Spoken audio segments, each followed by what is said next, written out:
오늘은 사랑의 빛으로 세워지는 공동체라는 말씀의 제목으로 우리 함께 말씀을 나누도록 하겠습니다.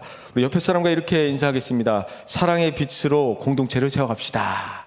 사랑의 빛으로 공동체를 세워갑시다. 한 번 더 인사할까요? 그리고 사랑합니다. 우리 하트를 날려주면서 사랑합니다. 이렇게 고백하겠습니다. 사랑합니다.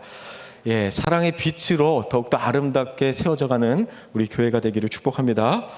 여러분, 구약 성경에는 십계명 외에도 수많은 율법들이 기록되어져 있는데, 유대 전승에 따르면 구약 성경에 기록된 모세오경에는 613가지의 율법들이 있다고 합니다. 율법이 몇 가지라고요? 613가지.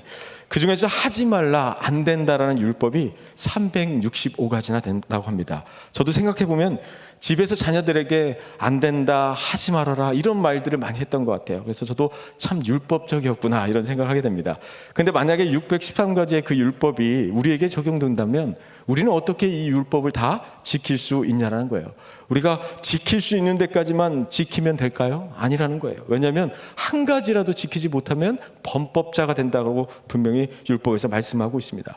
여러분, 급하다고 여러분 신호를 안 지킬 수 있습니까? 빨간불이라고 빨리 가고, 노란불이라고 황급히 가고, 파란불이라고 원래 가고, 그럴 수 없다는 거죠. 우리가 교통법규조차도 우리가 철저하게 지키려고 노력하지만 참 지키기 어려울 때가 있다는 것이죠. 여러분, 율법은 어떨까요? 우리가 율법을 아무리 잘 지키려고 한다 할지라도 우리는 그 율법을 다 지킬 수 없기 때문에 결국에는 범법자가 될 수밖에 없다는 것이죠. 어쩌면 우리는 율법의 시대에 태어나지 않은 것만 해도 참 감사한 줄 믿습니다.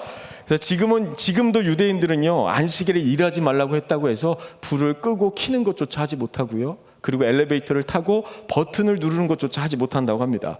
은혜의 시대를 살고 있는 우리는 참 행복한 사람들인 것이죠. 그런데 이 모든 율법을 한 번에 해결해 줄 수 있는 것이 있습니다. 그것이 무엇이냐면 바로 사랑이라는 것이죠. 예를 들어서 우리가 이 땅에 살아가는 데 있어서 필요한 게 참 많습니다. 집도 사야 하고, 차도 사야 하고, 핸드폰도 사야 하고, 또 어디 가려고 하면 또 옷이 없어요. 그래서 옷도 사야 하고, 참 필요한 게 많은 그런 시대를 살아가고 있죠. 그런데 우리에게 필요한 이 모든 것들을 해결해 줄 수 있는, 한 방에 해결해 줄 수 있는 것이 있습니다. 그것이 무엇이죠? 바로 돈입니다. 그렇죠? 돈만 있으면 집도 사고 내가 필요한 걸 다 살 수 있다는 것이죠. 그러니까 한마디로 돈만 있으면 우리 삶의 현실적인 모든 필요를 다 해결할 수 있다는 것이죠. 사랑 속에는요, 바로 율법의 모든 필요를 완성시켜 줄 수 있는 가치와 능력이 바로 사랑 속에 있다는 것이죠. 자, 따라합니다. 사랑은 율법의 모든 필요를 다 채워줍니다. 그래서 우리 예수님께서는 십자가의 사랑으로 율법을 완성하신 줄 믿습니다. 그래서 오늘 본문은 이 시대를 살아가는 우리 크리스찬들이 당면한 그 문제들에 대해서 말씀하고 있습니다. 현실적으로 우리 삶의 구체적인 자리로 들어가면 복음으로 산다는 것이 쉽지 않습니다. 말씀으로 살아간다는 것이 너무나 어렵습니다. 때로는 이 세상에서 하나님의 자녀라는 그 정체성을 잃어버릴 때가 분명히 있다는 것이죠. 그런데 오늘 본문에서 바울이 제시하는 해결책은 무엇입니까? 사랑은 율법의 완성이다, 이렇게 말씀하고 있습니다. 오늘 본문의 말씀을 보니까 대체 그 사랑이 뭐길래 그 어렵다는 율법을 다 이룰 수 있는 것일까요? 어떻게 그 율법을 다 완성했다고 말씀하고 있는 걸까요? 제가 초등학교 1학년 때 선생님이 수업을 하시다가 사랑이 뭐냐고 이렇게 묻는 거예요. 그래서 그때 앞자리에 앉은 굉장히 똑똑한 아이가 이렇게 얘기하는 거예요. 사랑은 눈물의 씨앗입니다. 참고로 그 똑똑한 아이는 접니다. 그래서 전데요. 사랑은 눈물의 씨앗이라는 짧은 유행가의 가사이지만 참 가슴에 와닿는 말인 것 같습니다. 사랑은 또 다른 생명을 일으킬 수 있는 바로 씨앗과 같다는 생각이 듭니다. 우리가 기도하며 흘렸던 그 눈물의 씨앗이 사랑의 열매로 풍성하게 맺혀가기를 축복합니다. 오늘 본문을 보면 사도 바울은 사랑이라는 개념을 설명하면서 사랑에 대해서 빚을 지다라는 개념으로 이렇게 설명하고 있거든요. 여기서 우리는 왜 사도 바울이 사랑을 빚이라고 표현했는가를 우리는 알아야 합니다. 오늘 본문을 이해하기 위해서 우리 로마서 1장 14절에서 15절 말씀을 우리 함께 선포하도록 하겠습니다. 시작. 헬라인이나 야만인이나 지혜 있는 자나 어리석은 자에게 다 내가 빚진 자라. 그러므로 나는 할 수 있는 대로 로마에 있는 너희에게도 복음 전하기를 원하노라.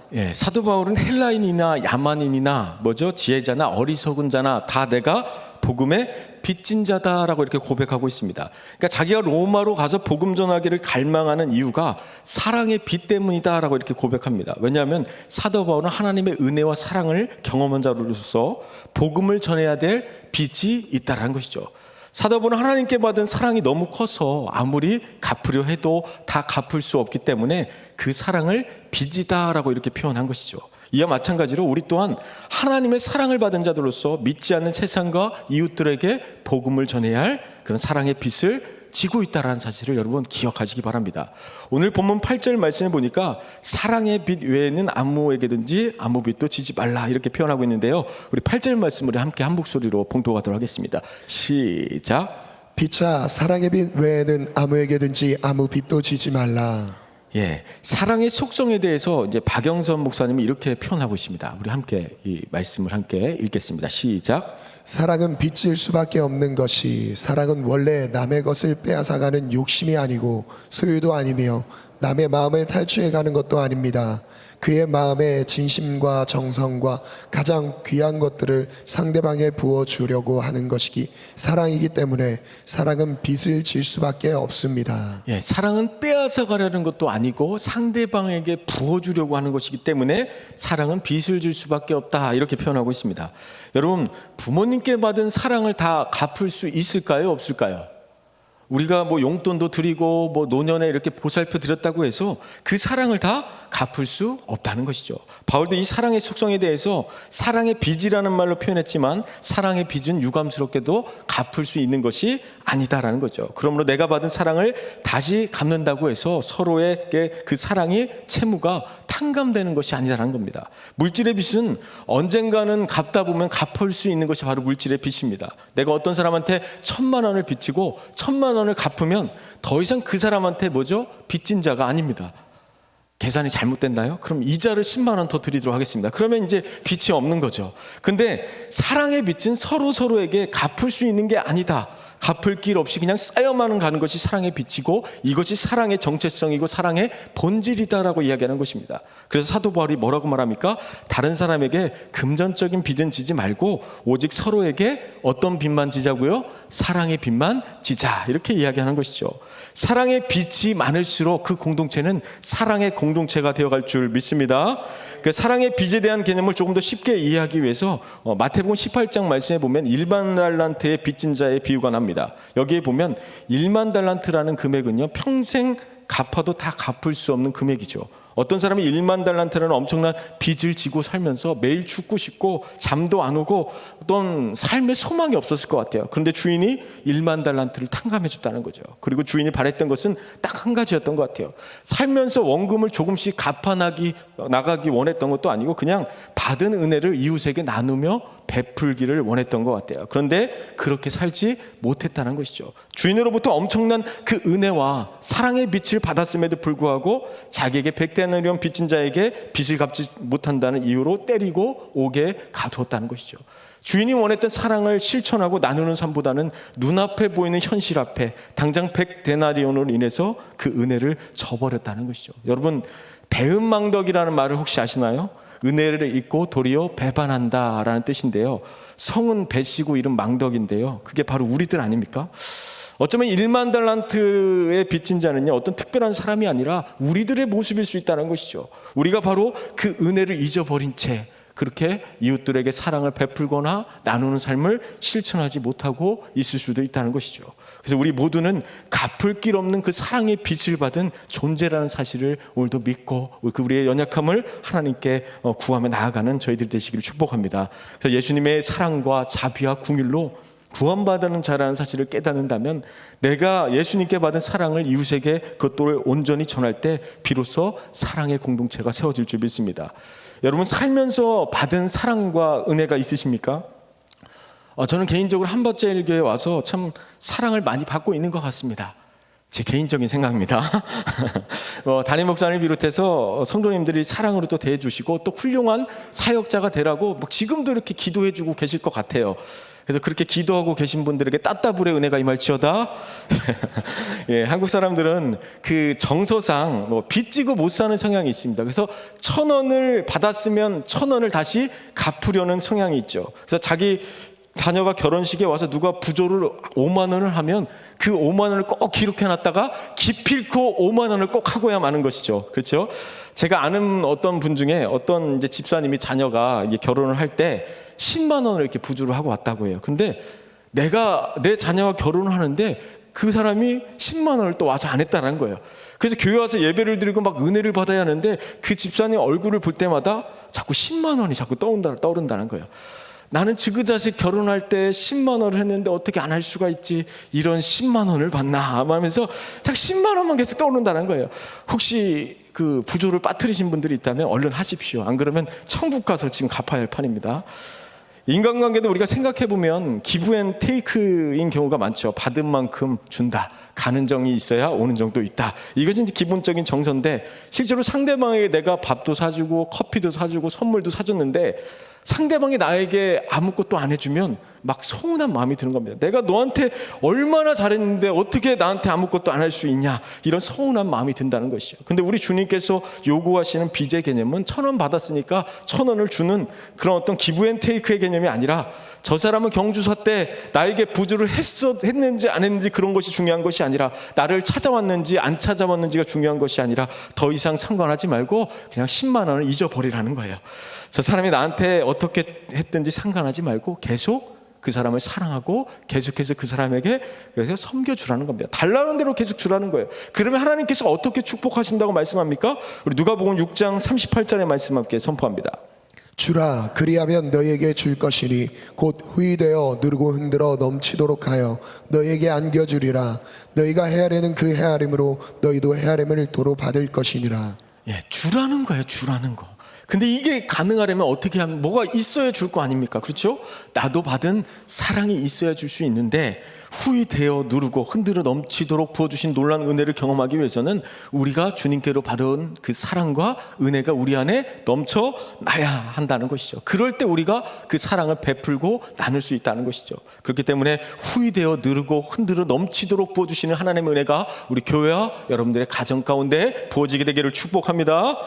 저희 집에 가면 저랑 똑같이 생긴 아이가 있습니다. 이제 그 아이가 이제 초등학교 들어가기 전에는 이제 어른들이 이제 용돈을 주면 그 돈에 대한 그 가치나 개념이 없기 때문에 돈을 그냥 아무데나 막 이렇게 던져 놓는 거예요. 그래서 별로 그렇게 돈에 대해서 중요하게 생각하지 않았는데 이 아이가 이제 돈의 가치를 이제 깨닫기 시작하면서 이제는 저금통에다가 그 돈을 이제 모으기 시작한 거예요. 왜냐하면 돈만 있으면 장난감도 살 수 있고 아이스크림도 사 먹을 수 있고, 그래서 이제 그럴 수 있다는 것을 이제 알면서 계속해서 이제 눈에 보이는 족족히 자기 저금통에다가 그냥 돈을 다 갖다 집어넣는 거예요.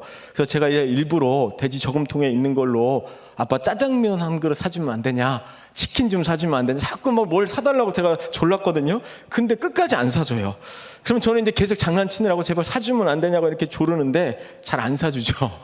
근데 반대로 저희 아들이 저한테 짜장면을 사달라고 하면 저는 짜장면을 사줍니다. 치킨을 사달라고 하면 치킨도 사줘요. 계속해서 사달라는데 사줍니다. 근데 예전에 또 장수풍뎅이를 또 잡아달라고 이렇게 또 저한테 계속해서 쪼르는 거예요. 그래서 제가 장수풍뎅이를 잡아주겠다고 이산 저산 막 다 헤집고 다닌 적이 있거든요. 근데 한 마리도 못 잡았습니다. 그래서 제가 결국에 마트에서 파는 장수풍뎅이를 제가 사주면 안 되겠냐라고 이렇게 물었더니 저희 아들이 자연산이 아니면 안 된다라는 거예요. 자기는 또 자연산이 아니면 안 된대요. 자연산이 좋은 건 또 어떻게 알아갖고, 결국 제가 이제 금요일 날 철야 끝나고 장수풍뎅이를 잡겠다고 야심한 밤에 이제 차를 끄고 산에 갔어요. 이제 혼자 가니까 얼마나 무섭겠습니까? 그래서 이렇게 기도하면서 갔어요. 하나님, 이 아빠가 겁 많은 것도 모르고 장수풍뎅이 자연산으로 잡아달라고 합니다. 오늘 꼭 잡게 해주세요. 이렇게 기도하는 마음으로 갔는데 여호와 이래. 이 산에 갔는데 얘네들이 이렇게 나와서 마중 나와 있더라고요. 그래서 제가 뭐 하늘소도 잡고 장수풍뎅이 잡고 하여튼 잔뜩 이렇게 잡아간 기억이 있거든요. 그러니까 사실 제가 이렇게 겁도 많은데 늦은 밤에 제가 이렇게 아들에게 할 수 있는 이유가 무엇일까요? 왜 이렇게까지 할까요? 물론 자식을 향한 사랑 때문이기도 하지만 저도 부모로부터 받은 사랑을 경험해봤기 때문에 그런 거예요. 저도 부모로부터 사랑을 받아봤기 때문에 그 사랑을 자녀에게 흘려보낼 수 있다는 것이죠. 그래서 우리가 자녀들에게 사랑을 주는 것이 중요하고 우리가 다음 세대들에게 사랑을 베푸는 것이 중요하다는 거예요. 그래야 다음 세대들이 사랑을 받고 어떻게 할 수 있어요? 또 다른 세대에게 사랑을 흘려 보낼 수 있다는 거죠. 그럴 때 우리 교회가 사랑의 공동체로 든든하게 세워져 갈 줄 믿습니다. 이것이 바로 사랑의 빚진 공동체라는 것입니다. 그래서 하나님의 사랑은요, 가장 소중한 독생자 예수 그리스도를 내어주기까지 정말로 그 깊이와 사랑과 넓이를 측량할 수 없는 엄청난 사랑인 줄 믿습니다. 사랑하는 성도 여러분, 예수님께서는 우리의 죄값을 치르시기 위해 십자가의 길을 묵묵히 걸어가셨습니다. 그럼에도 우리에게 그 죄값을 요구하지 않아요. 우리에게는 그것을 갚을 능력도 없고 실력도 없다는 것을 잘 알기 때문에 값없이 하나님의 사랑으로 우리에게 그 은혜를 허락하여 주셨다는 겁니다. 우리 모두는 바로 그 주님의 사랑을 받았기 때문에 그 사랑이 쌓여만 있지 않도록 계속해서 그 사랑을 흘려보내는 그런 하나님의 귀한 믿음의 사람들이 되어야 될 줄 믿습니다. 왜 사랑이 율법의 완성인지 9절 말씀에 그 해답이 들어있습니다. 우리 9절의 말씀 함께 선포합니다. 간음하지 말라, 살인하지 말라, 도둑질하지 말라, 탐내지 말라 한 것과 그 외에 다른 계명이 있을지라도 내 이웃을 내 자신과 같이 사랑하라 하신 그 말씀 가운데 다 들었느니라. 예, 간음하지 말라, 살인하지 말라, 도둑질하지 말라, 탐내지 말라, 이런 많은 말을 하고 있는 것 같지만 결국에는 뭐예요? 사랑하면 된다는 거예요. 옆 사람이 이렇게 이야기해 줍니다. 사랑하면 다 됩니다. 사랑하면 다 됩니다. 사람들은 왜 간음을 하겠습니까? 사랑이 없기 때문이라는 거예요. 왜 남의 것을 도둑질하겠습니까? 사랑이 없기 때문이라는 거죠. 왜 살인합니까? 사랑이 없기 때문이라는 겁니다. 사랑하면 다른 사람의 물건을 훔치기보다는 오히려 사랑하면 계속해서 주고 싶은 거예요. 사랑한 사람에게 무엇이라도 더 가져다 주려고 하는 마음이 바로 사랑이라는 것이죠. 누가복음 10장에 보면 그 한 율법자가 예수님을 찾아와서 이렇게 묻습니다. 선생님, 제가 무엇을 해야 영생을 얻을 수 있습니까? 예수님께서 이렇게 말하죠. 율법에는 뭐라고 쓰여 있느냐? 율법자가 또 이렇게 이야기합니다. 내 마음과 목숨과 힘과 뜻을 다해 하나님을 사랑하고 내 이웃을 내 몸과 같이 사랑하라. 그러니까 예수님께서 또 이렇게 말씀하죠. 내가 잘하였다, 그대로 행하라. 이렇게 말씀하고 있습니다. 영생을 어떻게 얻냐는 질문에 대해서 예수님께서 뭐라고 이야기합니까? 결국에는 사랑을 실천하라는 거예요. 사랑을 하면 된다라는 거예요. 우리가 알고 있는 십계명은 크게 두 부분으로 나눌 수 있죠. 우리가 십계명을 다 외우지 못하더라도 두 가지만 기억하면 됩니다. 십계명이 크게 두 가지로 무엇이죠? 하나님 사랑, 이웃 사랑이에요. 우리 마음에 하나님 사랑으로 가득하면 그 사랑은 결국에는 어디로 흘러가야 됩니까? 이웃에게 자연스럽게 흘러갈 수밖에 없다는 것이죠. 그래서 말씀으로 채우고 성령으로 채우고 기도로 채우고 감사로 채우고 사랑으로 채우고 아멘으로 채우고 아멘 할 때까지 채우고, 예, 하나님의 사랑이 메마르지 않도록 날마다 하나님의 사랑으로 가득 채워질 수 있는 우리 한밭자유교회 성도들 되시기를 축복합니다. 예, 우리 고린도전서 13장 1절에서 3절 말씀을 선포합니다. 내가 사람의 방언과 천사의 말을 할지라도 사랑이 없으면 소리나는 구리와 울리는 꽹과리가 되고, 내가 예언하는 능력이 있어 모든 비밀과 모든 지식을 알고 또 산을 옮길 만한 모든 믿음이 있을지라도 사랑이 없으면 내가 아무것도 아니요. 내가 내게 있는 모든 것으로 구제하고 또 내 몸을 불사르게 내줄지라도 사랑이 없으면 내게 아무 유익이 없느니라. 예, 교회를 세워가는 데 있어서 많은 은사들이 필요합니다. 또 교회를 세워가는 데 있어서 많은 헌신과 봉사가 필요하다는 것을 너무너무나 잘 알고 있습니다. 그런데 그 모든 것들이 뭐가 없으면 아무 유익이 없다고요? 사랑이 없으면 아무 유익이 없다는 거예요. 사랑이 없는 말, 사랑이 없는 능력, 사랑이 없는 희생, 사랑이 없는 봉사, 사랑이 없는 은사, 사랑이 없는 지식, 이 모든 것들이 사랑이 없으면 아무 유익이 없다라는 이 말씀을 우리는 정말 마음 깊이 새겨야 된다는 거예요. 고린도 교회는 성령의 능력과 은사가 넘쳐났던 교회입니다. 그런데 무엇이 부족했습니까? 바로 사랑이 부족했다는 것이죠. 우리 장로님, 권사님, 우리 집사님들, 우리가 기억할 때, 많은 우리 다음 세대들이 우리 장로님, 권사님, 집사님들을 기억할 때, 그분은 봉사도 많이 하고 은사도 있고 정말 기도를 많이 하시는 분이었어, 이렇게 기억되는 것도 좋지만 그분은 정말 사랑이 많으신 분이었어, 그렇게 기억됐으면 좋겠습니다. 그럴 때 우리 교회가 사랑이 넘치는 교회로 세상에 선한 영향을 끼칠 수 있는 사랑의 공동체가 될 줄 믿습니다. 자료 하나 보여주시겠습니까? 그림 자료. 이 사진은 세계에서 가장 위험한 길로 불리는 스페인의 그 왕의 오솔길로 불리는 절벽길입니다. 실제로 저 길을 이제 지나가다가 사람들이 떨어져서 이제 목숨을 잃기도 하는 곳인데, 그런데 만약에 저곳에 황금이 묻혀 있다고 합시다. 그런데 황금을 찾으러 가는 길은 보는 것처럼 굉장히 위험합니다. 그런데 중요한 것은 저 절벽 위에 황금이 한 돈 정도밖에 묻혀 있지 않습니다. 여러분은 그 황금을 찾으러 가시겠습니까? 안 가시겠습니까? 당연히 안 가죠. 한 돈이 내 목숨보다는 크지 않기 때문이죠. 한 돈에 자기 목숨을 걸고 절벽을 오를 사람은 없다는 것입니다. 내 목숨을 걸 만큼 황금 한 돈의 가치가 크지 않다는 것이죠. 사람들은 가치가 있을 때 그것을 얻기 위해서 목숨을 걸고 그 일을 하는 것이죠. 사랑도 마찬가지라는 거예요. 사랑의 가치와 중요성을 알 때 우리는 사랑의 목숨을 걸 수 있다는 것이죠. 사랑의 가치를 알 때 어떤 희생을 무릅쓰고라도 그 사랑을 지키게 된다는 것이죠. 그렇다면 그 사랑이 얼마나 중요한 것입니까? 오늘 본문은 사랑이 율법의 완성이다라고 이렇게 말씀하고 있습니다. 우리 10절 말씀 함께 선포합니다. 사랑은 이웃에게 악을 행하지 아니하나니 그러므로 사랑은 율법의 완성이니라. 네, 사랑은 율법의 완성이다라고 말하고 있죠. 이것은 율법을 열심히 지켜야 한다는 말도 아니고 율법을 폐기하라는 말도 합니다. 예수님께서 율법을 폐하러 오신 것이 아니라 완전하게 하러 오셨다라고 이렇게 말씀하고 있습니다. 그렇기 때문에 예수님을 믿는다라는 것은 율법을 완성하는 일이라는 것이죠. 예수님께서 신약 성경에서 바리새인들이나 율법자들을 책망하신 이유는 율법의 행위 자체를 나무라신 것이 아니라 율법을 지키는데 급급해서 율법을 제정하신 근본적인 사랑의 그 정신을 잃어버렸기 때문이라는 거죠. 사랑의 속성에 대해서 바울은 10절 말씀에서 아주 분명하게 말하죠. 사랑은 이웃에게 악을 행하지 않는 것이다 라고 이렇게 말씀하고 있습니다. 사랑이 있다면 간음하고 살인하고 도둑질하고 탐욕을 저지를 수 없다는 것이죠. 그렇다면 우리는 어떻게 이웃에게 악을 행하지 않는 사랑의 사람이 될 수 있을까요?